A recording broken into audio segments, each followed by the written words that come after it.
आज मैं एक रहस्योद्घाटन करना चाहता हूँ। मेरा जीवन दिल्ली में, मैं दिल्ली में पैदा हुआ, दिल्ली में ही बड़ा हुआ, दिल्ली में ही मेडिकल एजुकेशन की। तो गांव और वनवासी क्षेत्रों से मैं इतना दूर था कि मैं कल्पना नहीं कर सकता कि मैं इस काम की शुरुआत में कुछ कर पाऊँ। कोई भी डॉक्टर क्वालिफाइड हो, MBBS या MS सर्जरी या MD गांव तक जाएगा और वहां जाकर सेवा करेगा, ये संभव नहीं था। समय जो करना चाहता है उसके पास हमेशा होता है। आपके मन में इच्छा होना चाहिए। संतुष्टि और इंटरनल मोटिवेशन दोनों चीज़ें बहुत ज़रूरी हैं। अपने भी कुछ सपने, अपने टारगेट या कुछ होते हैं। अब जैसे डॉक्टर साहब तो राष्ट्र सेवा की बात कर रहे हैं, मुझे लगता ही नहीं कि आप राष्ट्र सेवा कर रहे हो। जो कुछ कर रहे हो मुझे लगता है मैं अपने लिए करती हूँ सब कुछ। मेरे सपने, मेरे ही गोल हैं, तो मैंने अपने ही कुछ गोल सेट किए लाइफ में। जब हम इनसे जुड़े, जब उसको देख के मोटिवेट हुई, तो मुझे सिर्फ एक ही चीज़ था, यार ये लोग ऐसे कर सकते हैं, तो अगर इनके संग मैदान में उतर गए तो कितना होगा। मतलब मैं इनके संग खड़ी हो गई अगर, तो कितना कर डालेंगे। और महिलाएं वो भी जो घर से, गांव से निकली हैं, और मेरे को देख के अगर ये बाहर आ रही हैं तो निकालो। मुझे ये नहीं समझ में आता कि एंजाइटी और डिप्रेशन के लिए समय होता होगा ना, तभी तो आप एंजाइटी और डिप्रेशन में जाएंगे। अगर आप निरंतर अपने आप को व्यस्त रखेंगे, व्यस्त रखें आप अपने काम में। जब काम से आप परिवार में पहुंचे तो परिवार के साथ आप अपने को मस्त रखें। काम में व्यस्त रखें, परिवार में खुद को मस्त रखें, आपको एंजाइटी और डिप्रेशन हो ही नहीं सकता। एंजाइटी और डिप्रेशन क्यों यूथ में ज़्यादा है? क्योंकि सोते नहीं हैं 2-2 बजे तक, और फिर अचानक सुबह जल्दी जाना होता है, अलार्म बजता है और अलार्म के हिसाब से कोई 6 बजे उठ के भाग रहा है। नहाने का टाइम नहीं है, खाने का टाइम नहीं है। आप बताइए ना कि एंजाइटी मैं पैदा कर रहा हूँ या मेरा जॉब पैदा कर रहा है? एकल की जो सबसे बड़ी खास बात है कि इसमें हर प्रोफेशन की, हर आयु के, हर कैपेसिटी के व्यक्ति के लिए काम है।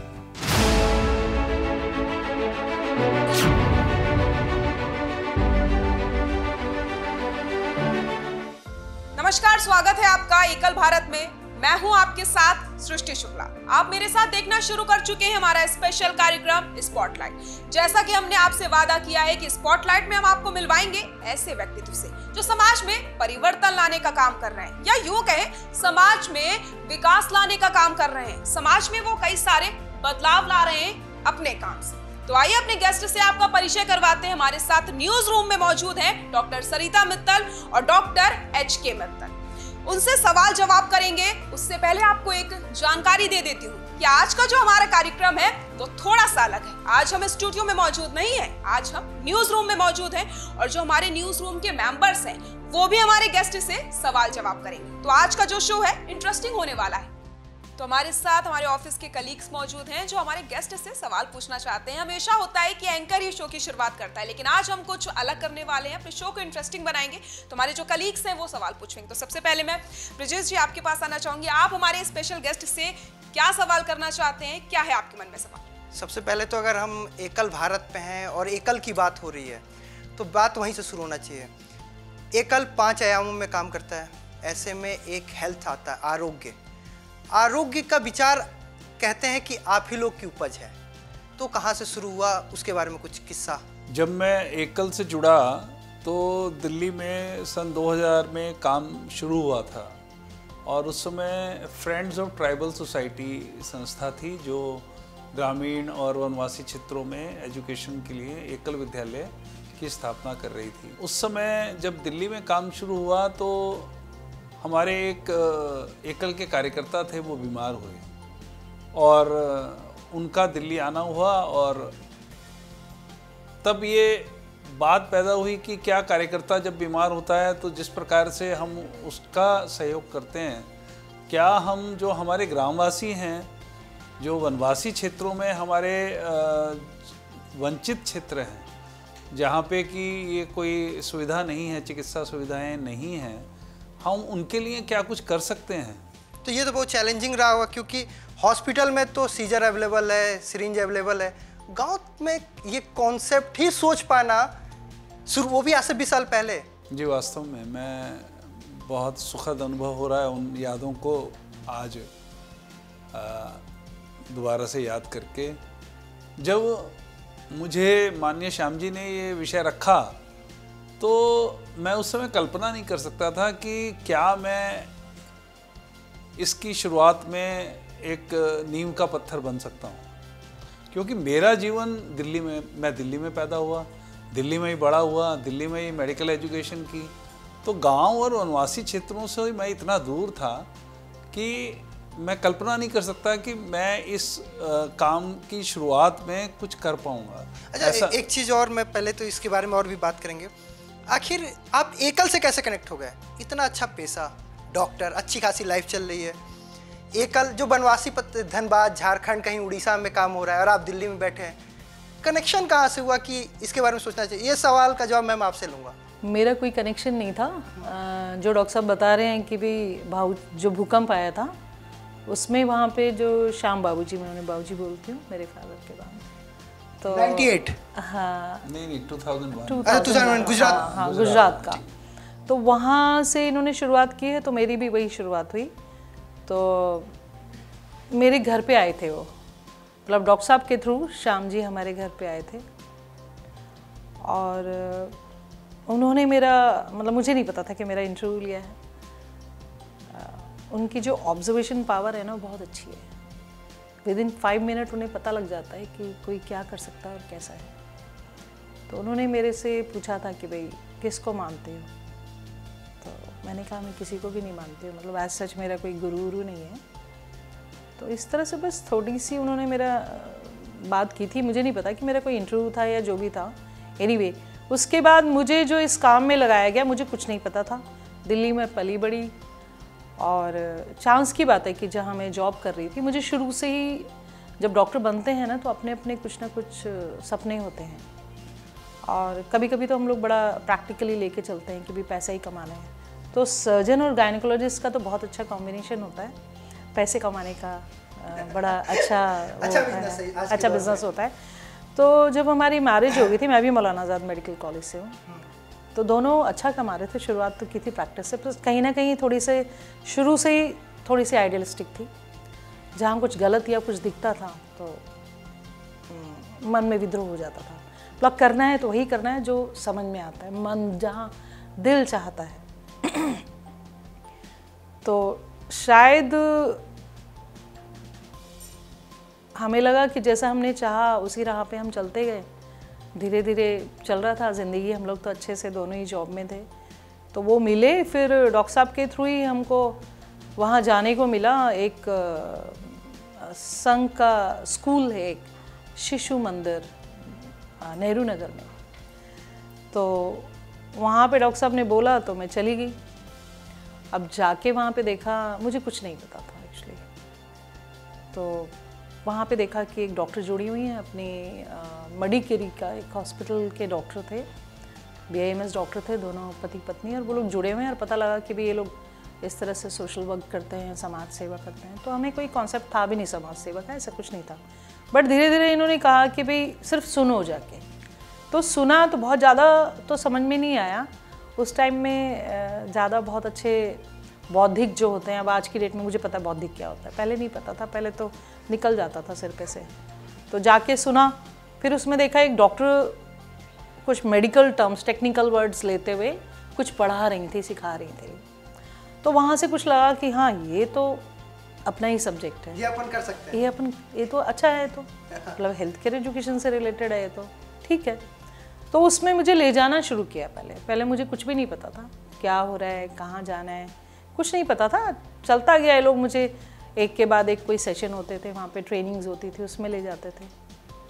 तो धीरे धीरे मैं कब उनके संग जुड़ गई मुझे भी नहीं पता लगा। ये तो दिल्ली की बात है। तो दिल्ली में अपने RK पुरम में होता था, ट्रेनिंग हो रही है, कार्यकर्ता आ रहे हैं, लड़कियाँ आ रही हैं, ऐसी ऐसी लड़कियाँ जिन लोगों ने मैरिज नहीं की है, और पता लगता था कोई विश्व हिंदू परिषद से जुड़ा हुआ है। मुझे संघ के बारे में भी कुछ नहीं पता था कि क्या है, क्योंकि मेरी कोई बैक नहीं थी। तो लेकिन हाँ, मज़ा आने लगा। और उसमें जो सीखने वाले थे, कोई लॉ किया हुआ था, कोई ग्रेजुएट था, कोई MA है, और उनको हमारे को हेल्थ केयर एजुकेशन प्लस उनकी क्यूरोसिटी होती थी कि कुछ ज़्यादा और डिटेल में समझा दो। तो ऐसे ट्रेनिंग सेशन में मैं जुड़ती गई और खुद ही एक्टिव होती चली गई। आज मैं एक रहस्योद्घाटन करना चाहता हूँ। अच्छा, उसके बाद डॉक्टर साहब बताएंगे। सरिता जी को जो जोड़ा गया वो एक साजिश के तहत जोड़ा गया। आपकी साजिश थी? मेरी साजिश। पहले आपने ये सोचा कि बीवी को कर देते बिजी, कि वो बिजी रहेंगी तो मुझे परेशान नहीं करेंगी, पहले ऐसा तो था मैं ना? आपको- मैंने कहा कि लेके यही गए थे। अच्छा, हाँ, पर ये मैंने साजिश first मैं time आपको बताता हूँ कि क्या हुआ कि पहले तो मैं आपको ये बताता हूँ कि मैं क्यों जुड़ा एकल से। वो मैंने बताया आपको कि देखिए, राष्ट्रीय स्वयंसेवक संघ नाम की संस्था है जिसमें हम बचपन में जाते थे और गीत गाते थे। तो एक गीत गाया जाता था कि देश हमें देता है सब कुछ, हम भी तो कुछ देना सीखें। और मुझे ऐसा लगता है कि वो जो संस्कार राष्ट्रीय स्वयंसेवक संघ आपके मन में डाल देता है। मैं कुछ वर्षों तक शाखा में नहीं जा पाया जब मैं मेडिकल एजुकेशन कर रहा था, पर वो कहीं ना कहीं दिल और दिमाग पर हमेशा छाए रहते थे। प्रभु की कृपा हुई, मैंने MS सर्जरी मतलब non stop in my career without wasting a single day. I did MBBS, then next day I joined a house job, then I did my MS surgery, and MS surgery के तुरंत बाद मुझे ESI में job लग गया, and within 8 years I became specialist and head of the department at the age of 32 years. तो मन में ये विचार था कि जब इतना ऊपर वाले ने दिया है तो हमें भी कुछ समाज के लिए करना चाहिए। संयोगवश मैं एक पास का मंदिर था, वहाँ पर मैंने धर्मार्थ चिकित्सालय का बोर्ड देखा और मैं वहाँ गया कि मैं यहाँ शाम को हॉस्पिटल से आने के बाद कुछ करना चाहता हूँ। तो उन्होंने कहा डॉक्टर साहब आप अपना नंबर दे जाइए, हम आपको बुलाएंगे। तो उन्होंने शायद सोचा कि मैं कुछ उनसे अपेक्षा रखता हूँ इसलिए गया आऊँगा, क्योंकि दिल्ली में तो यही ट्रेंड है। तो मेरी कोई अपेक्षा नहीं थी, हालांकि मैंने उनसे बताया, पर उन्होंने मुझे नहीं बुलाया। फिर मैं जब वापस राष्ट्रीय स्वयंसेवक संघ के कुछ कार्यकर्ताओं से मिला तो उनके माध्यम से मुझे एकल का पता चला और उन्होंने हमें एकल का परिचय कराया और माननीय श्याम जी का हमारे घर आना हुआ। तो तब सरिता जी से एकल का भी परिचय हुआ। ये अब यहाँ से इंटरेस्टिंग हो रहा है। हाँ, तो वो जो साजिश है वो मैं बता रहा था। वही साजिश जानने के लिए तब से वेट कर पर उससे पहले भी कुछ है। हाँ, वो जरूरी है। आरोग्य योजना के लिए मुझे माननीय श्याम जी ने कहा सर, कि आप मुद्दे से भटक गए, फिर साजिश नहीं बता रहे हैं। हाँ नहीं, उस पर आने से पहले की भूमिका थोड़ी सी इम्पोर्टेंट है कि मैं खुद एक आरोग्य से कैसे समर्पित हुआ कि 1 वर्ष तक करीब मैं ईयर 2000 दिसंबर में एकल से जुड़ गया था। बट आरोग्य का क्या कॉन्सेप्ट होगा ये हम समझ नहीं पा रहा था, मैं खुद नहीं समझ पा रहा था मेरी क्या भूमिका हो सकती है इसमें। क्योंकि कल्पना ये थी कि ये तो पता चल गया कि एजुकेशन का काम होता है दूरगामी क्षेत्रों में जहाँ पे असुविधा नहीं है कोई। बट मुझे लगा कि कार्यकर्ता आएंगे, मुझे कोई क्लिनिक चलाना होगा दिल्ली में या आराम से बैठ के ट्रीटमेंट करना होगा। हाँ, उनका ट्रीटमेंट करना होगा। तो मैं जब भी माननीय श्याम जी से प्रश्न करता वो कहते आप आइए देखिए। तो मैं समझ गया कि जब तक मैं जाऊंगा नहीं क्षेत्र में, जब तक मुझे समझ नहीं आएगा कि मुझे क्या करना है। हम ये अभी सोच ही रहे थे कि अचानक भूकंप आया गुजरात में और मुझे ESI की टीम के माध्यम से हम वहाँ गए और भचाऊ में हमने अपना कैंप लगाया।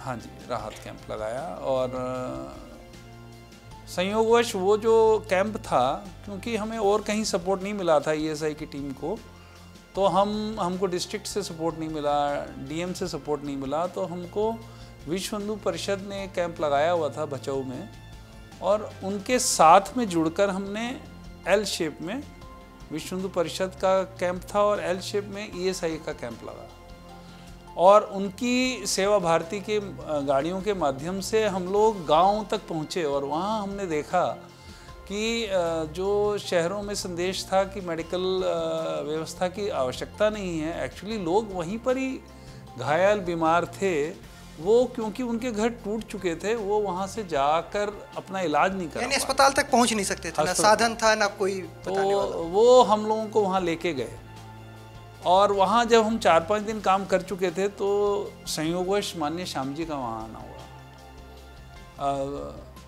तो हिट पॉइंट, हाँ जी, हिट पॉइंट। और वहाँ पर जब उनका हमारे कार्य के बारे में जानना हुआ और परिचय और घनिष्ठ हुआ, तब उन्होंने वहाँ पर कहा कि डॉक्टर साहब अब आपसे मेरा परिचय हो गया और अब आपको मैं आरोग्य योजना सौंपना चाहता हूँ। तो वहाँ से जब आरोग्य योजना की जिम्मेदारी मिली तो फिर आके उस पर मंथन हुआ। 2001 में संकल्प समागम हुआ नेहरू विद्यालय में और वहाँ पर ये कल्पना उठी कि किस प्रकार से एकल गांव तक आरोग्य पहुंचाया जाए। एक फॉर्मर डायरेक्टर यूपी हेल्थ की थी डॉक्टर मुखर्जी, वो वहाँ आई और हमारे कुछ डॉक्टर्स जुड़े और किस प्रकार से इस काम को किया जाए। तो हमारे मन में आया कि ये जो काम है ये तो कोई लेडी कर सकती है। और उस समय तक हमारे संगठन इस बात के लिए तैयार नहीं था कि कोई महिलाओं को भी हम इस संगठन में कार्यकर्ता बनाएं। ऐसा क्यों था? ऐसा क्यों था, मतलब समझ नहीं पाया। ऐसा मतलब कि क्योंकि एकल का जो काम था वो इतना दुर्गम क्षेत्रों में था कि वहाँ पर ट्रैवल कर पाना आसान नहीं था। जो कार्यकर्ता थे उनको कई कई दिन तक अपने घर से दूर रहना पड़ता था।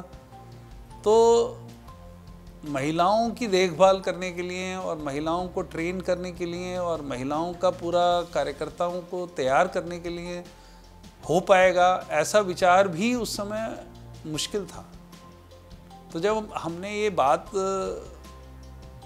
अपनी टोली के सामने रखी तो वो तुरंत स्वीकार नहीं हुई। परंतु बाद में जब हमने माननीय श्याम जी से प्रार्थना की तो उन्होंने कहा चलिए आप सोचिए किस प्रकार से क्या हो सकता है। तो हमारी टोली ने ये विचार किया कि देखिए दो बातें बिल्कुल स्पष्ट हैं। एक तो ये कि क्वालिफाइड डॉक्टर्स, मतलब आप सोचिए कि आज से 25 वर्ष पहले ये कल्पना हो रही थी कि डॉक्टर्स को ट्राइबल एरियाज़ में और दूर के गाँवों में जाके काम करना है और इतना ल्यूक्रेटिव एटमॉस्फेयर डॉक्टर्स के लिए शहरों में था कि वो चाहें तो प्रैक्टिस करें या जॉब करें, उनको हर प्रकार की फैसिलिटीज़ यहाँ उपलब्ध थी। तो कोई भी डॉक्टर क्वालिफाइड हो, MBBS या MS सर्जरी या MD गांव तक जाएगा और वहाँ जाकर सेवा करेगा, ये संभव नहीं था। मेरे लिए भी संभव नहीं था कि मैं अपना जॉब छोड़कर वहाँ चला जाऊँ, तो मैं दूसरों से कैसे कह सकता था। और ये भी स्पष्ट था कि वहाँ पर बेसिक हेल्थ एम्यूनिटीज़ भी अवेलेबल नहीं है। तो हमने ये सोचा कि क्या हम कोई कार्यकर्ता वहाँ खड़ा कर सकते हैं जिसको कि हम थोड़ी बहुत शिक्षा दें कि वो सफाई स्वच्छता की जानकारी दे और कॉमन हेल्थ एलिमेंट से कैसे बचा जा सकता है, बीमारियों से कैसे बचा जा सकता है, बस उतना ज्ञान हम उसको दें। बेसिक क्या जरूरी है, मतलब पहले ट्रीटमेंट, फर्स्ट ट्रीटमेंट कैसे आता है। तो मैं करूँगा अब साजिश, हाँ वो साजिश वाला रोल, हाँ। तो मुझे ध्यान आया, मैंने माननीय श्याम जी से शेयर किया कि सरिता उस समय एक WHO का प्रोजेक्ट था IPP8 और उसमें ये इनके यहाँ पर बस्ती सेविकाएं थी और ये उनकी ट्रेनिंग किया करती थी इन्हीं बेसिक हेल्थ प्रॉब्लम से कैसे बचाया जाए समाज को। कोई टिप्स वो देती थी? हाँ ये, हाँ जी, दिल्ली में। तो मैंने माननीय श्याम जी से कहा कि सरिता जो है ये काम ऑलरेडी कर रही है शहर में, तो उससे एक बार हम मिलकर इस बात को कर सकते हैं। तो फिर माननीय श्याम जी तो एकदम से समझ गए और फिर उन्होंने कहा ठीक है हम आते हैं। फिर उन्होंने सरिता से बातचीत की और जब सरिता से बातचीत की तो इससे वो सारी किताबें उन्होंने मंगवाई। हमारे घर में जो टेबल थी उस पर इनकी जो ट्रेनिंग मॉड्यूल्स थे IPP8 के वो सब रखे हुए थे। फिर उन्होंने हमसे आग्रह किया कि आप एकल के आरोग्य योजना का क्या स्वरूप होगा और उनके कार्यकर्ताओं को क्या पाठ्यक्रम होना चाहिए, उसके ऊपर आप काम कीजिए। तो हमने दोनों ने मिलकर आरोग्य संदर्शिका नाम की, वो तो बहुत बात की, हाँ वो बात की बात है। साजिश पे सर आप नहीं आ रहे हैं। हाँ आगे कुछ मुझे लग रहा आ है रहा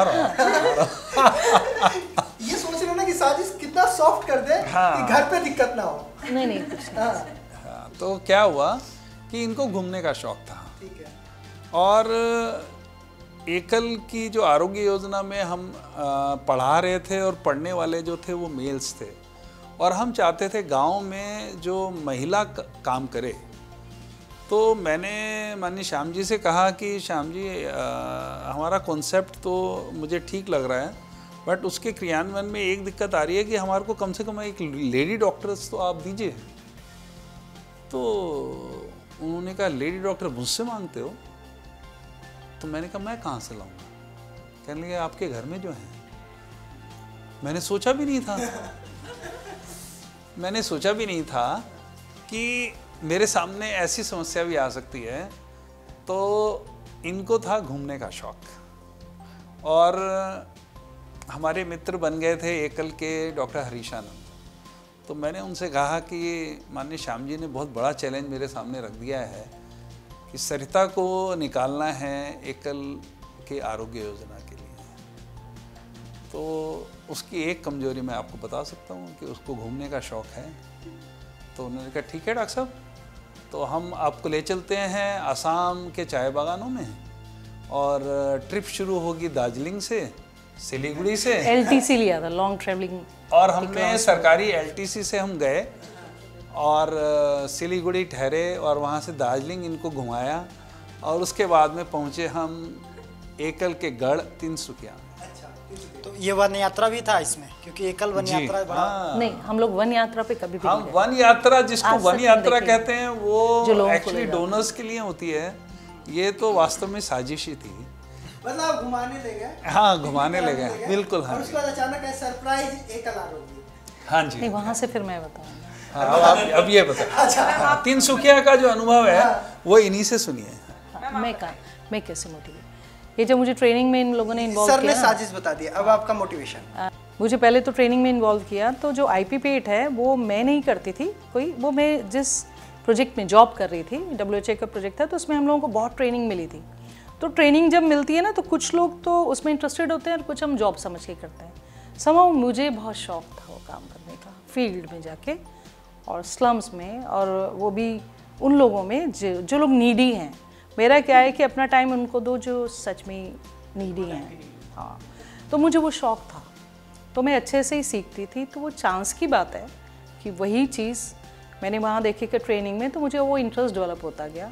वहीं से चार्ट्स निकाल रही हूँ, जो ट्रेनिंग्स वहाँ मिल रही है सीख रही हूँ, वो वहाँ पे आके बता रही हूँ। फिर मैं मोटिवेट हुई, लड़कियों को देखती थी मैं वहाँ पे। एक लोग हैं जिन लोगों ने उस टाइम तक मैरिज भी नहीं की थी, छुट्टी वाले दिन जा रहे हैं, क्योंकि साजिश वाले जो लोग हैं वो तो चाह रहे थे तो कभी हमें रोका नहीं कभी।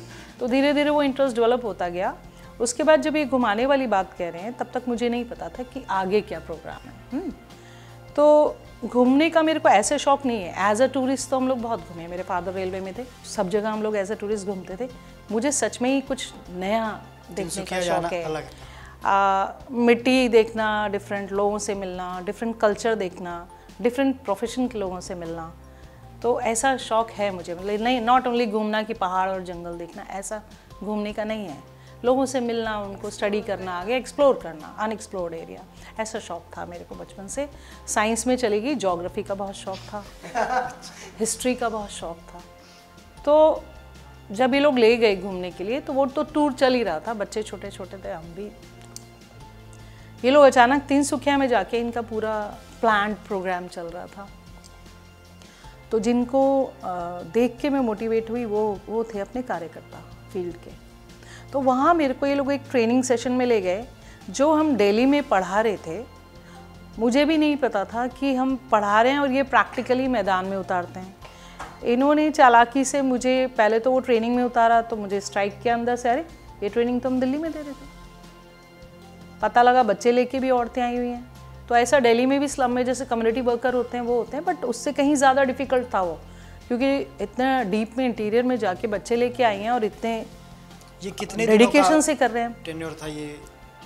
चल रहा था 20 दिन का वो था, गैंगटॉक वगैरह लंबा, मतलब घुमा के फिर 20 दिन से ज़्यादा? नहीं ये लोग गैंगटॉक पूरा सिलीगुड़ी, दार्जिलिंग सब कुछ घुमा के फिर एंड में ले गए। तो वहाँ पे जो हरीशानंद जी बता रहे हैं, उनका कोई घर था, बच्चे थे, वहाँ पे हम रुके हुए थे। तो इन लोगों ने मेरे को एक प्रोग्राम में उतारा जहाँ पे एक संजीव जी छत्री हैं, जो आसामी में बहुत स्ट्रिक्ट एडमिनिस्ट्रेशन था। मैंने देखा सारे यंगस्टर्स हैं यहाँ पे भी, जैसे हमारे यहाँ होता है कॉलेज में, और ये आंखों से इशारा करते हैं और सब लोग वहीं खड़े रहते हैं और सब पढ़े लिखे, नई दुनिया था, बहुत अनुशासन था। तो मैं मतलब अंदर से क्यूरियोसिटी हुई कि ये कौन सी दुनिया है। फिर करते करते उनसे मिलने का इन लोगों ने, ऑफिस जो होता है एकल ऑफिस पहले ऐसे नहीं होते थे, मैं बोलती हूँ ना हाईटेक होता है, एक बड़ा सा बल्ब डिम, और उसमें सब लड़के लड़कियाँ, हल्का सा बल्ब जल रहा है, ढेर सारा मटेरियल पड़ा हुआ है, बुक्स पढ़ी हैं, कहीं किताबें पढ़ी हैं। संजीव जी कुछ नहीं है, एक सिंपल होता था, सिंपल सा, बहुत सिंपल सा। सामने से कोई शायद रेलवे पटरी भी जा रही है, बाद में पता लगा पास में तिनसुकिया का जहाँ ऑफिस था, सामने ट्रेन जा रही, कोई साफ सफाई भी कोई बहुत ज़्यादा नहीं थी, अंधेरे से में, और एक छत्री जी बैठे हुए, ये तो वही थे जो बैठे हैं इतने बड़े।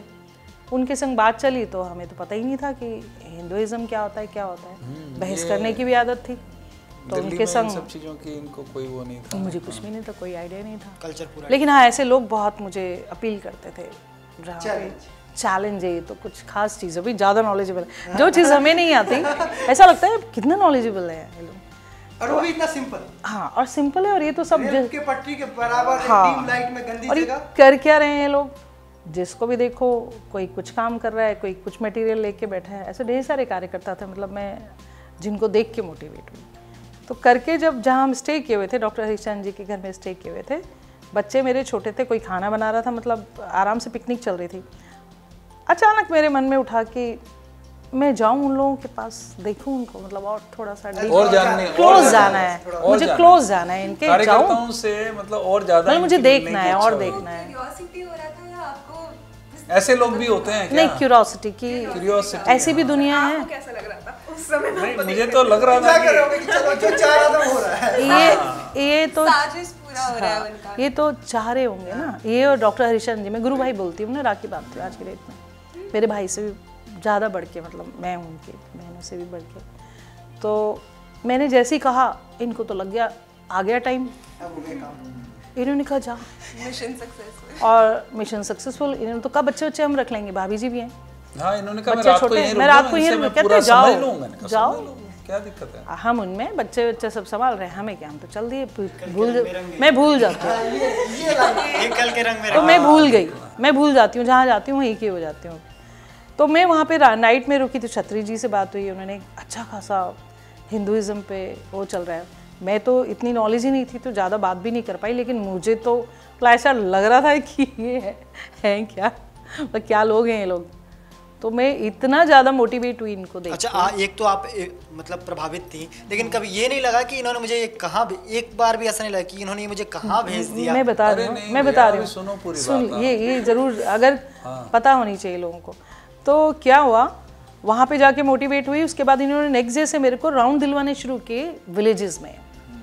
वहाँ पे एक सोख्ता गड्ढा बनाते हैं, तो देखा कि बैम्बू से जी बना रखा है इन्होंने, पाइप भी बना दिया है, सोख्ता गड्ढा भी बना दिया है। तो प्रिवेंटिव इन सोशल मेडिसिन में हम लोग पढ़ते हैं अपने सब्जेक्ट में, और उसको पढ़ाना कम होता है, लेकिन जो मेरा जॉब का पार्ट था उसमें पढ़ा भी रहे थे हम लोग, ठीक है। लेकिन हाँ, बस्ती सेविका होती थी, कम्युनिटी वर्क का, उसमें हम नहीं पढ़ाते थे, मेरे जॉब का पार्ट था, लेकिन मैं इंटरेस्ट लेके करती थी, बस ये डिफरेंस था कि मुझे मज़ा आता था उसमें। तो शायद डॉक्टरी कम, मुझे टीचर बनना ज़्यादा पसंद होगा। तो वहाँ पे इन लोगों ने विलेजेस में घुमाया इंटीरियर में, तो घूमने को तो मिल ही रहा था, और संग में ही देख रहा है यार, ये तो मैंने पढ़ाया है और ये तो उतार दिया इन्होंने मैदान में। हाँ, मतलब ये तो उतार रखा है इन लोगों ने, रिजल्ट सामने भाई, ये तो रिजल्ट सामने, तो मतलब ये कौन सी दुनिया है ना। ऐसा भी होता है, गड्ढे भी बना दिए इन्होंने, और रियलिस्टिक लैब, रियलिस्टिक, मतलब मैं तो मतलब ये तो आपका कनेक्शन ये हो गया। फिर इन्होंने अगले दिन जो प्रश्न किया वो बड़ा इंटरेस्टिंग था। हाँ, उसके बाद कहा कि क्या तुम चाहते हो कि मैं इस काम से जुड़ूं? लेकिन एक जवाब हम जाने उससे पहले, लेकिन तब तक यानी आपके मन में आ गया था कि मैं जुड़ जाऊं? मतलब मैं पूरा वो हो चुकी थी, जैसे ट्रांसफॉर्मेशन ट्रांसफॉर्मेशन चाहती थी कि ट्रांसफॉर्मेशन हो I गया cannot था। forget. Yeah. I cannot forget that dialogue because next day she says कि मित्तल, मुझे प्यार से जब ज़्यादा इनकी मोहब्बत बढ़ती है तो मित्तल बोलती है। तो मित्तल, तुम क्या चाहते हो कि मैं इस काम से जुड़ जाऊं? तो मैंने कहा हाँ, अगर तुम्हारा मन है तो जुड़ जाओ। तो कहती हैं कि फिर एक शर्त है। ये फिर इंटरेस्टिंग है। तो पहले साजिश, अब शर्त। हाँ, इधर से शर्त आ रही है। आप अच्छा। ये देखिए ना, हाँ। कि साजिश हमारी थी, हाँ, अब शर्त इनकी। और शर्त इधर से आ रही है। शर्त फिर मैं- और इन्होंने कहा कि एक शर्त है। मैंने कहा बताओ। भाई साहब साथ में थे, हरीशा हाँ, जी उनके गुवाहाटी सामने। पहुंच गए थे हम वापसी पे। तो वहाँ पे कहने मैंने लगी, पहले मैंने सोचा ऐसे ही एक बोल रहे हैं, शर्त सिर्फ, है हाँ। कि जीवन भर रोकोगे नहीं। और अब भी रुके नहीं।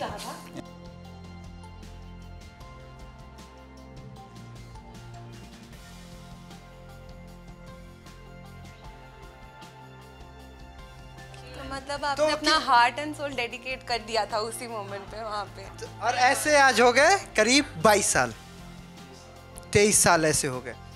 तो ये तो एकल हो गया, और एकल के आरोग्य से आप कैसे जुड़े, हमने वो ले लिया।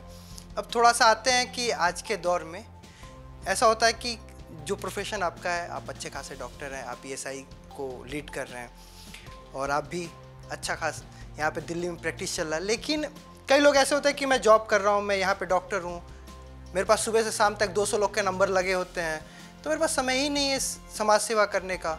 मैं कहाँ उड़ीसा, कहाँ झारखंड, कहाँ तिनसुतिया, ये कैसे जाऊँ, हो ही नहीं पा रहा है। तो उनके लिए क्या, और आपने कैसे कर लिया? देखिए, समय जो करना चाहता है उसके पास हमेशा होता है। आपके मन में इच्छा होना चाहिए। आप घर बैठे हैं, आप खाली बैठे हैं, टीवी देख रहे हैं, आप सीरियल देख रहे हैं। उस समय सीरियल्स का बड़ा चलन था। डॉक्टर्स प्रैक्टिस करते थे, जॉब के साथ प्रैक्टिस करते थे, उनको कमाने की बड़ी ललक थी। आपको नहीं थी? प्रभु की इतनी कृपा रही कि जो जब चाहा जब मिला। मैं आपको क्या बताऊं। मतलब यहाँ पे संतुष्टि जरूरी है। हाँ, यही मैं कहना चाहता हूँ कि संतुष्टि और इंटरनल मोटिवेशन दोनों चीज़ें बहुत ज़रूरी हैं। और हर समय कुछ जीवन हमारा ऐसा रहा कि जो हमने जब चाहा, अगर मटेरियलिस्टिक भी सोचें तो प्रभु की बड़ी कृपा रही। अगर गाड़ी सोचा तो गाड़ी, मकान सोचा तो मकान, जो प्रभु शायद इसलिए देते रहे कि हम उसके काम में लगे रहे। क्योंकि लोग कहते हैं कि अगर प्रभु के काम पे तो वो तुम्हारे काम पे। तो ये हमने जीवन में अनुभव किया कि एकल से जुड़ने के बाद में लगातार हमारे जीवन में जिसको बोलते हैं प्रगति होती रही, वैभव भी बढ़ता रहा, और हम एकल के काम से जुड़कर निरंतर प्रगति ही करते रहे।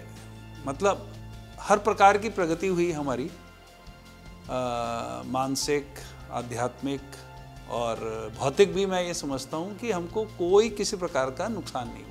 आपने जब इंटरव्यू स्टार्ट किया तो आपने एक बात बताई कि मेरे लिए जो मोटिवेशन था, हमने राष्ट्र ने हमें दिया, हमें राष्ट्र को देना चाहिए। ये लाइन आपके साथ जब आप मेडिकल कर रहे थे तब भी ये लाइन आपके साथ थी। लेकिन आज के जो यंगस्टर हैं उनके लिए बड़ी समस्या है गोल का, अचीवमेंट का, कि वो समझ नहीं पाते हमें आगे जाना है कहाँ तक है, बीच में भटक। जैसे आपके साथ तो एक लाइन थी कि राष्ट्र ने हमें दिया, हमें भी राष्ट्र के लिए दिया। तो ऐसे यंगस्टर के लिए क्या?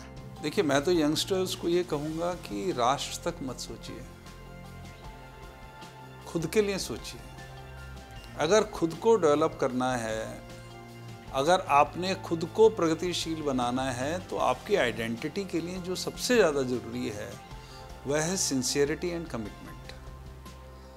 आप कहीं पर भी जाएंगे, आपके कार्य की सूचना आपसे पहले पहुंच जाएगी कि आप क्या करते हैं।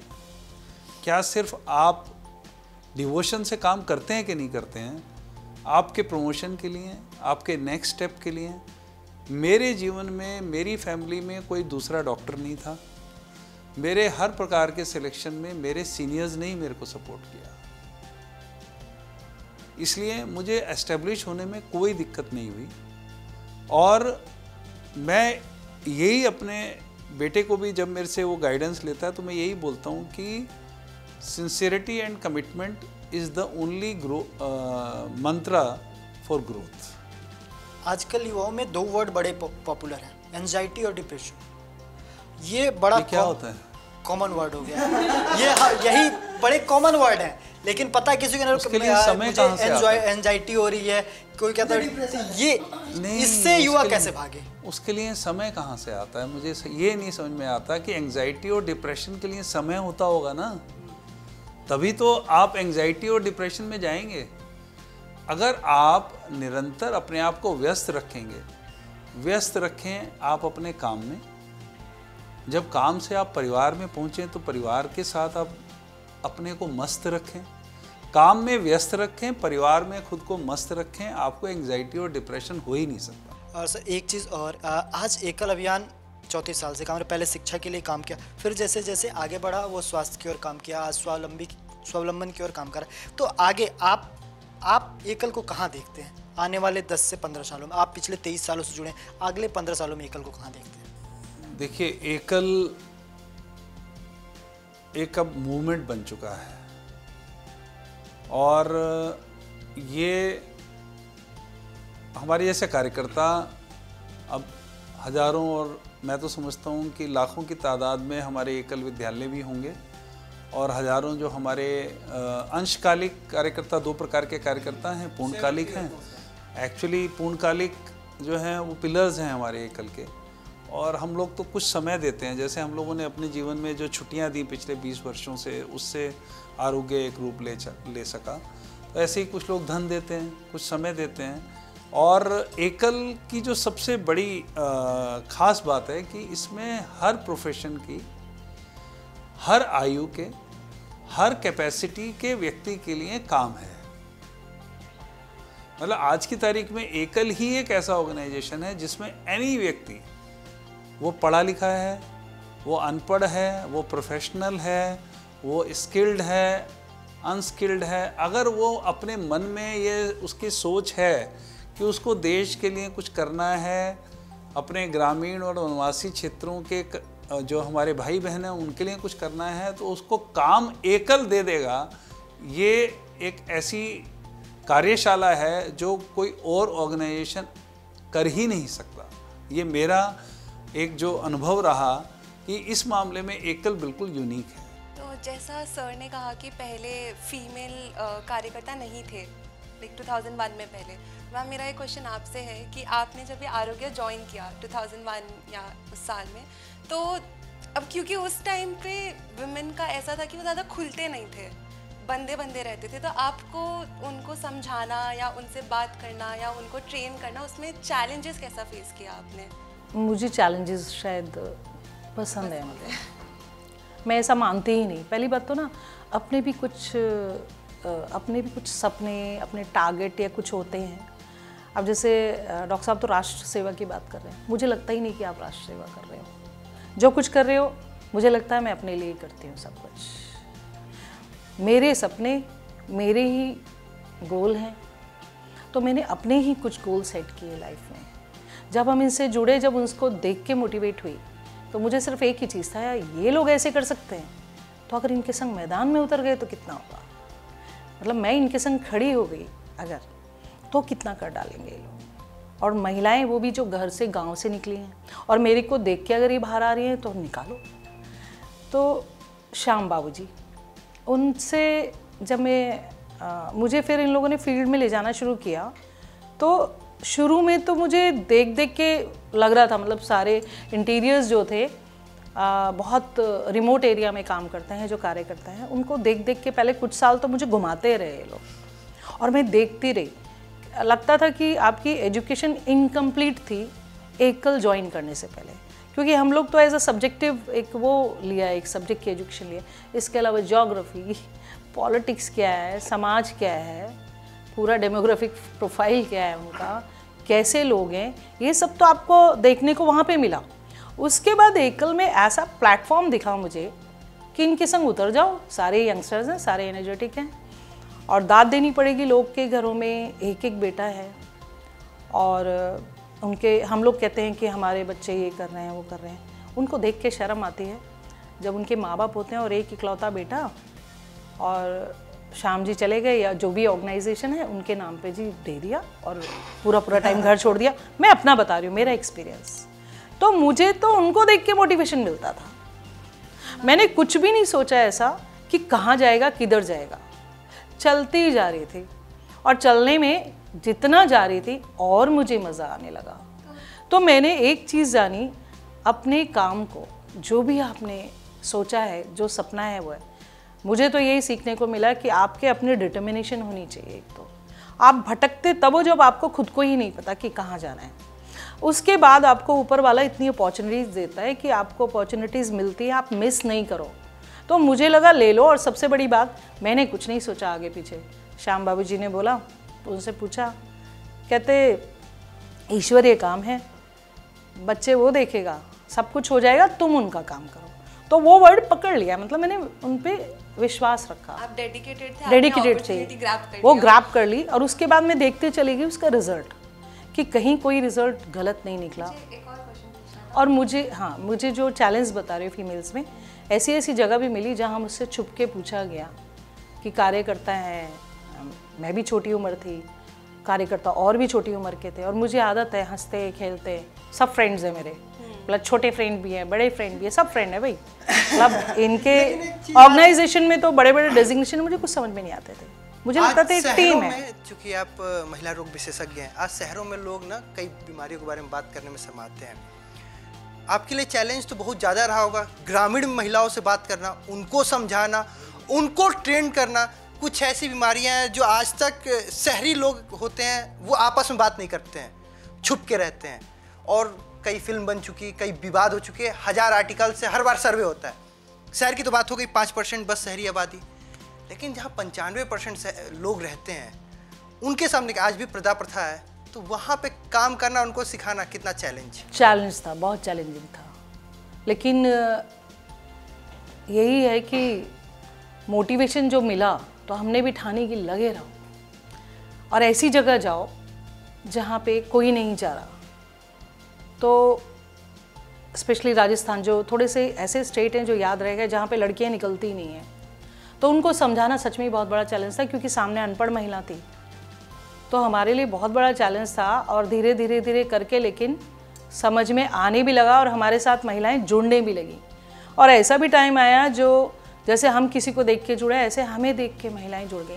महिलाओं को हमेशा देख के महिला ही जुड़ेगी। तो आपको सिर्फ ये चीज़ महिलाओं को समझाने में मुश्किल था या फिर आदमियों को भी? क्योंकि कितना होता है, जैसे सर ने बोला कि वो शर्माते थे या फिर ओपन अप नहीं होते थे, तो क्योंकि ये सच है कि आदमियों से ज़्यादा महिलाओं में बीमारियों का चांसेस ज़्यादा होता है, तो फिर उसमें आपको क्या कहना है कि आप उनको कैसे समझाएं, या सिर्फ वो लोग ऑलरेडी समझे हुए थे, उनका क्या रिस्पॉन्स था? देखिए, एकल में जाके बहुत चीज़ें तो पहले हमने सीखी है।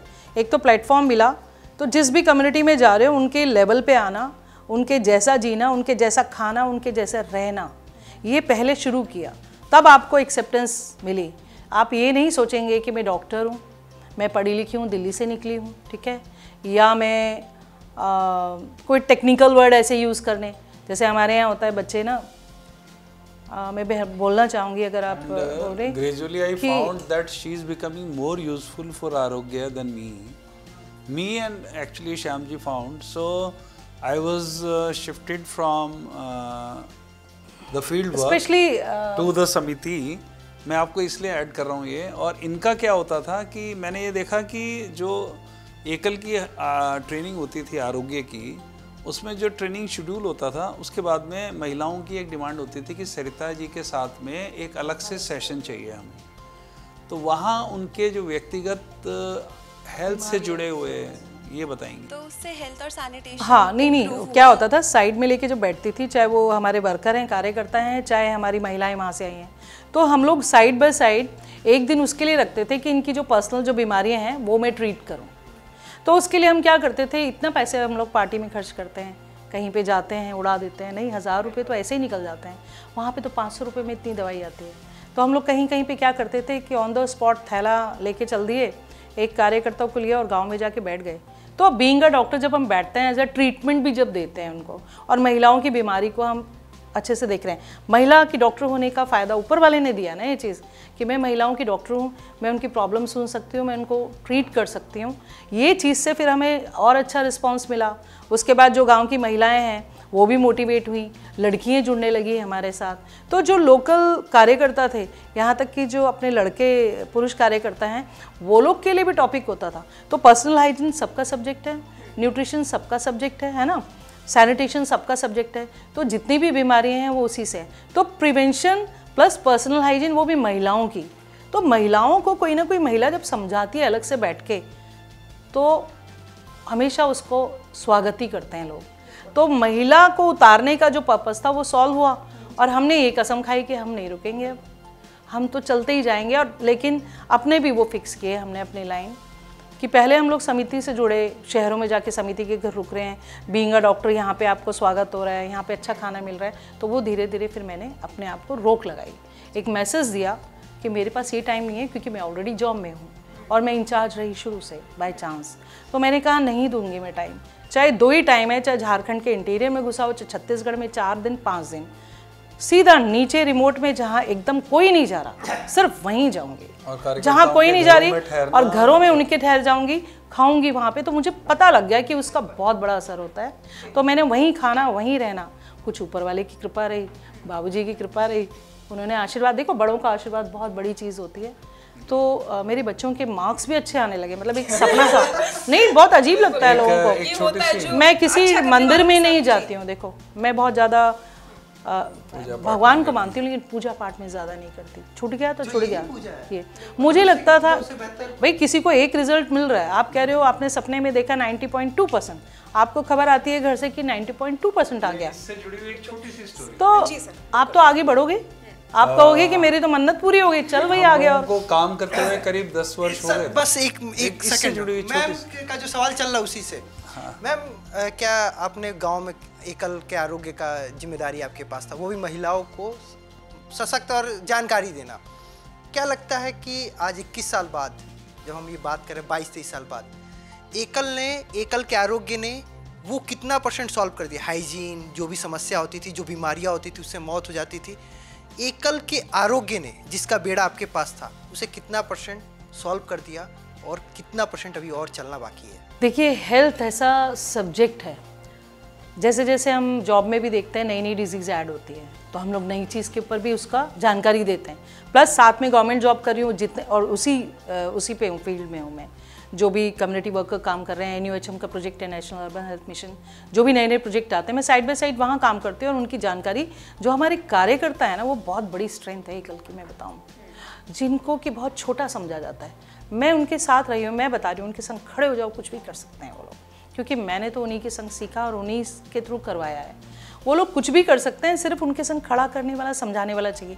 तो ये जो समझाने की भी ताकत आई ना, इतने लोगों में बोलने की, ये भी साइड बाय साइड, मैं ट्रेनिंग नहीं दे रही थी, मेरी भी ट्रेनिंग हो रही थी, ठीक है ना। तो मैं भी ट्रेंड होती चली गई, और उन्हीं के थ्रू उनके लिए, उनके एरिया में जाना, एक डर पहले ही नहीं लगता था, पर उनके साथ सिक्योर भी रहती थी। चलो भी चलो, यहाँ चलते हैं, यहाँ चलोगे, यहाँ चलते हैं। ऐसे भी लोग हैं जहाँ पे बिल्कुल नहीं है, पानी अच्छा नहीं है, वहाँ पे पीने का पानी नहीं है, या वहाँ पे ये प्रॉब्लम है, ये अंदर एरिया में जाके पता लगा। आज के डेट में इतना चेंज आ गया है कि जो एकल के कार्यकर्ता हैं, आप उनको कोई टेक्निकल वर्ड बोलो, जो लोग ट्रेंड हुए थे उसकी भी सेकंड आ गई इनफैक्ट लाइन। जो पहले वाले थे वो सब बड़े हो गए, हम बूढ़े होने जा रहे हैं। आरोग्य सेविका वो सब इतने बड़े हो गए हैं कि हम उनको देखते हैं कि 1000 लोगों को वो लोग संबोधित करते हैं स्टेज पे जाके। और हम लोग सिर्फ ये कहते हैं, मैं उनको सिर्फ कहती हूँ आपको तो पता है ये शेड्यूल था। मतलब कोई कहेगा ना नया करिकुलम, मैंने कहा नया क्या होता है, कोई कितना भी आ जाए, विदेश आ जाए, वो हो जाए, हमारा आज भी वही है। हेल्थ केयर, एजुकेशन, सैनिटेशन, क्योंकि शहर में आज भी पढ़ी लिखी महिलाओं को भी अपने बारे में नॉर्मल फिजियोलॉजी नहीं पता। आज की डेट में हमारे कार्यकर्ता नॉर्मल फिजियोलॉजी पढ़ना चाहता है मेरे से, पता है। ब्लैक बोर्ड पे अलग से बैठती हूँ मैं, फीमेल पैल्विक ऑर्गन जो है सारा कुछ उसकी, वो उससे कहीं ज़्यादा और जाना चाहते हैं, क्योंकि इतने ट्रेंड हो चुके हैं। एक भी कार्यकर्ताओं का एक स्टेट में ले लो आरोग्य का, एक ऐसा आपको मिलेगा जो पूरे के पूरे संच या जो उससे भी नीचे के लेवल पे उस पर उतार सकता है। उसका पूरा करिकुलम पता है उन्हें, तो हम लोग भी बड़े निश्चिंत रहते हैं। हम तो फोकस हो गए हैं हम कि अब तो इन्हें सब पता आ गया है। प्लस जोड़ना भी पता है। पहले तो हम लोग कितने काम करते थे मल्टीपर्पज़ का, डॉक्टर्स को जोड़ना है तो हम एज अ डॉक्टर बन के बैठ जाते थे। तो उनको भी अपील करता था लेडी डॉक्टर उतर रही है तो लेडी डॉक्टर को उतर के लेडी डॉक्टर को किसी को लाना है या लड़कियों को लाना है, उनके घरों में जाके रहना है, तो वो बहुत मोटिवेशन मिलता है उन्हें कि कोई महिला जुड़ी हुई है तो उसके संग महिलाएं आगे आ जाती हैं। पर जब तक महिला जुड़ी नहीं होती तब नहीं आती। तो ये जो पहला स्टेप लिया था, ये इसका सीक्रेट मैं भी नहीं जानती। एक तो ये है सीक्रेट यही है कि पहली बात तो आपको घर से बहुत आपने आरोग्य आपको आपका हस्बैंड या फैमिली में पहली बात तो जो बात की सफलता नहीं, मैं एक मिनट, मेरे को लेट मी एक्सप्लेन, एक चीज़ बोलने दो। लोग कहते हैं ना कि किसी न किसी का हाथ है पीछे, तो सही बात है। श्याम बाबूजी ने तो चलो जी एक वो दिया, मेरे को आशीर्वाद दिया, ब्लेसिंग दिया, और गुरु भाई वो हैं जिन्होंने मुझे हाथ पकड़ के अंदर चलना सिखाया। कहीं भी प्रॉब्लम होती है, कितना डिफ़िकल्ट एरिया, कौन है, किसको मिलना है, कहाँ प्रॉब्लम है, वो उन्होंने सिखाया। लेकिन हस्बैंड का साथ ये है कि मुझे कभी रोका ही नहीं, कहाँ जा रही है, किधर जा रही है, किससे मिल रही है, किनके संग घूम रही है, ऐसा मुझे कभी रोका ही नहीं। मेरी डिक्शनरी में ये है ही नहीं, ये वर्ड नहीं है, बाउंड्री नहीं बनाई, इसीलिए बाउंड्री थी नहीं। तो वो जो छोड़ दिया ना मुझे, और मेरे बच्चों ने भी नहीं रोका। बच्चों को हम ले जाते थे छुट्टी में, जैसे कोई कहता है ना टाइम कैसे निकालते हैं, वो बताती हूँ मैं। बच्चों पे आएंगे, लेकिन सर जो बात अधूरी रह गई, 10 साल का सर आप कुछ बताने वाले थे। हाँ, मैं सिर्फ आपको ये बताना चाह रहा था कि आपने एकल की आरोग्य योजना की सफलता के बारे में पूछा, तो मैं ये बताना चाह रहा हूँ कि ये जो सफ़र था ये हमारा लर्निंग बाय डूइंग था। मतलब क्योंकि ये काम पहले तो किया नहीं था, तो कितने हम सफल हुए ये हम सिर्फ अनुभव कर सकते थे। तो एकल आरोग्य को जब हमने 3 वर्ष हो गए हमारे, तो हमारा मन किया कि देखें जाकर कि क्या कोई प्रभाव हुआ उसका। तो हम रांची से कोई 20-25 किलोमीटर दूर एक ग्रामीण क्षेत्र में गए, और वहाँ पर एकल विद्यालय लगा हुआ था, और हमारी आरोग्य कार्यकर्ता भी थी, आरोग्य सेविका भी थी। तो वो बच्चों को कुछ बता रही थी, समझा रही थी। तो हमने रोककर उनको पूछा, बच्चों से पूछा, ये कौन है? तो उन्होंने कहा कि ये हमारी आरोग्य दीदी हैं। तो क्या करती हैं? ये हमको बताती हैं नाखून काटना बताती हैं, खाने से पहले हाथ धोना बताती हैं, माता पिता को प्रणाम करना बताती हैं। तो हमें लगा कि भाई जो हम पढ़ाने की कोशिश कर रहे हैं स्वच्छता, वो अब इस स्टेज पर तो पहुंच गया विदिन 3 इयर्स कि एक 10वीं 12वीं पास महिला बच्चों को इतना सिखा सकती है कि स्वच्छता क्या होती है, और अगर वो कूड़ा किस प्रकार से संभालना है, और जैसे सोखता गड्ढा, इन सब चीज़ों का प्रयोग भी बता सकती है, तो बहुत बड़ी बात होगी। मैं आपसे एक छोटा सी 2-3 चीज़ें शेयर करूंगा। ब्यावर में हमारा ट्रेनिंग का कार्यक्रम चल रहा था, और एक हमारी जो बहन आई हुई थी उसकी गोद में बच्चा था, और उसने कहा कि भैया मुझे जाना है, मुझे घर जाना पड़ेगा। तो मैंने कहा क्या हुआ? कहने लगी इस बच्चे को दस्त लग गए हैं और मुझे डॉक्टर को जाके दवाई देनी है। तो मैंने कहा बहन जी, कल तो हमने आपको पढ़ाया कि ORS दस्त में काम करना है, ये आपने गांव में सिखाना है। अब आप बच्चे को दस्त लगेगा तो आप जाके डॉक्टर की दवाई लोगी। तो वो तो मुझे लग रहा है कि हमारा पढ़ाना बिल्कुल बेकार है। तो क्या हम अपनी परीक्षा ले सकते हैं आपके साथ में, अगर आप हमारे को सहयोग करें? तो पता नहीं क्यों उन्होंने हाँ कर दी उस बहन ने।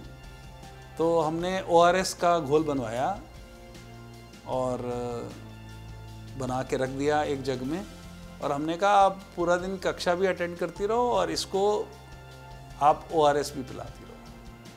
और हम बड़े मतलब इतना सुखद अनुभव हुआ कि मुझे बताते हुए बहुत गदगद हो रहा हूँ कि वो बच्चे का दस्त का डायरिया जो थे वो शाम तक बिल्कुल ठीक हो गए ORS के घोल से।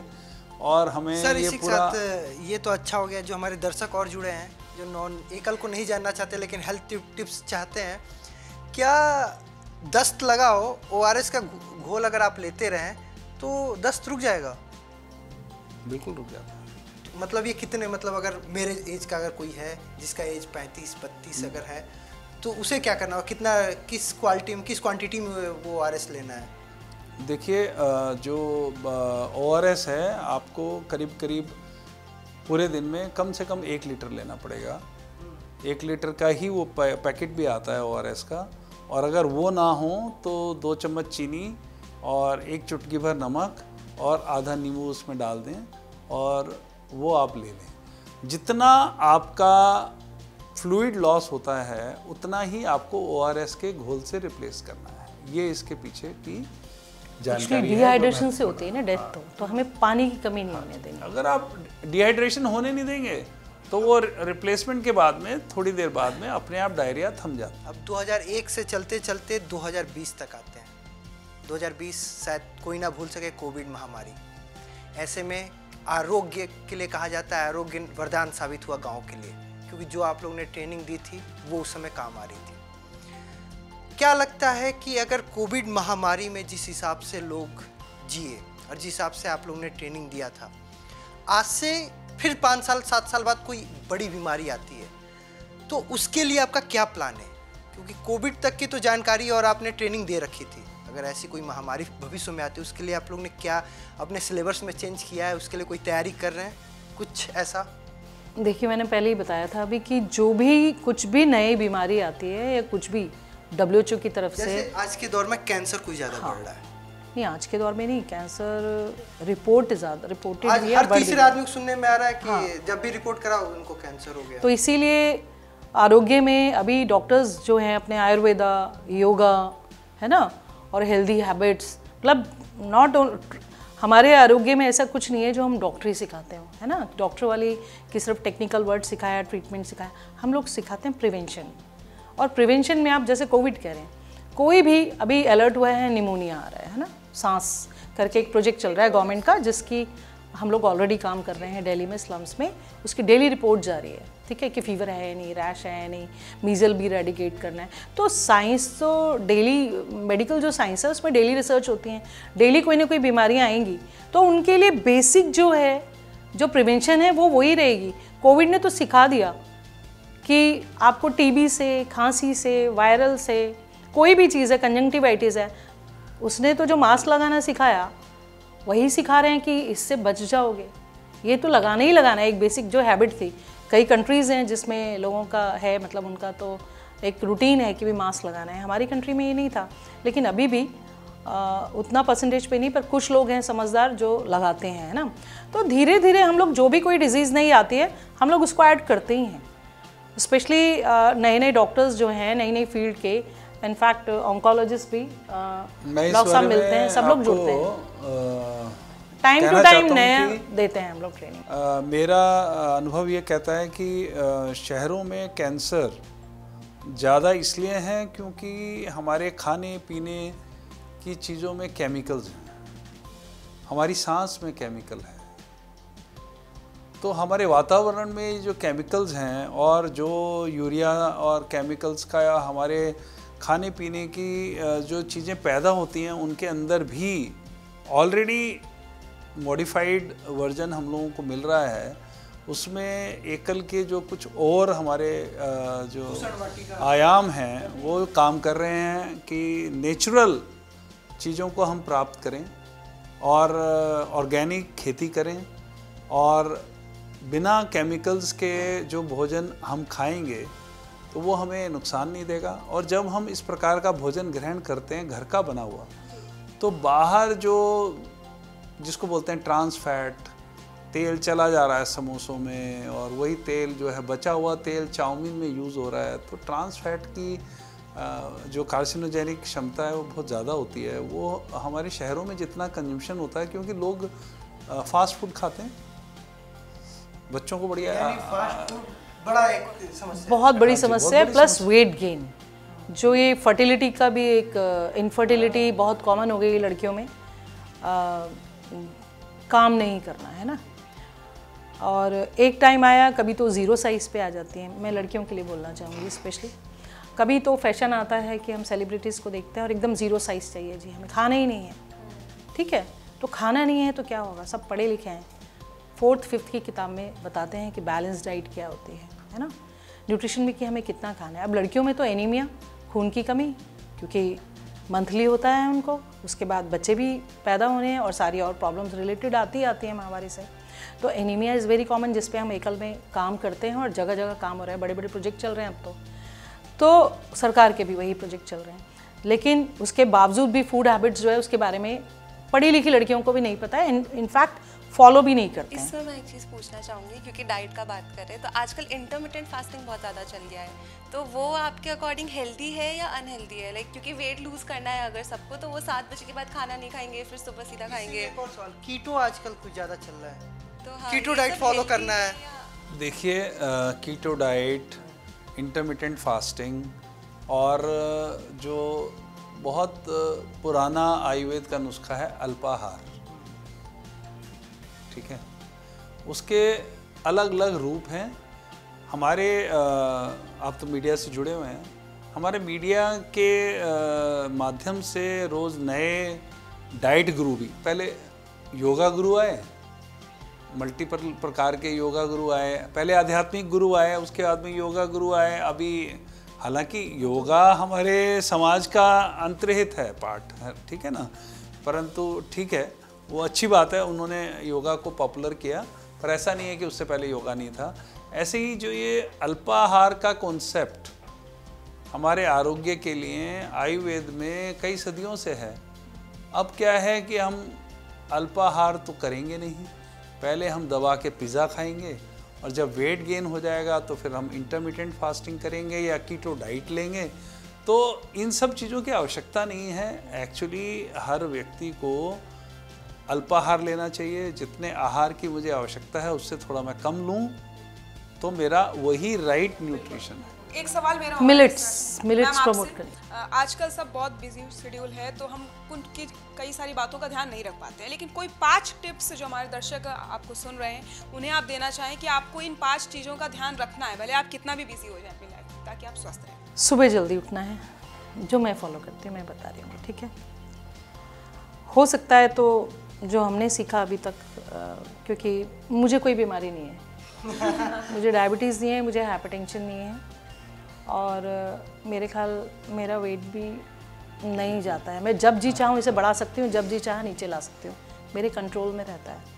उसका एक ही चीज़ है कि आध्यात्मिक क्या होता है, बातें क्या होती हैं, वो भी व्हीकल में ही सीखा हमने, वो बहुत ज़रूरी है। और एक्सरसाइज, थोड़ा सा ना एक्टिव होना पड़ेगा, रूटीन एक बनाना है स्ट्रिक्ट कि मुझे काम, अब जैसे गाँव में भी आजकल हम जाते हैं ना, तो खाने का जो डॉक्टर साहब ने बता दिया, अल्पाहार प्लस मिलेट्स आजकल प्रमोट कर रही है गवर्नमेंट भी और हम लोग भी। मैं खुद बाजरे की रोटी खा रही हूँ अभी सर्दी में ना, तो 2 की बजाय 1 ही खानी है और वेजिटेबल्स ज़्यादा लेनी है, स्पेशली लड़कियों के लिए, क्या लड़कों के लिए भी ज़रूरी है।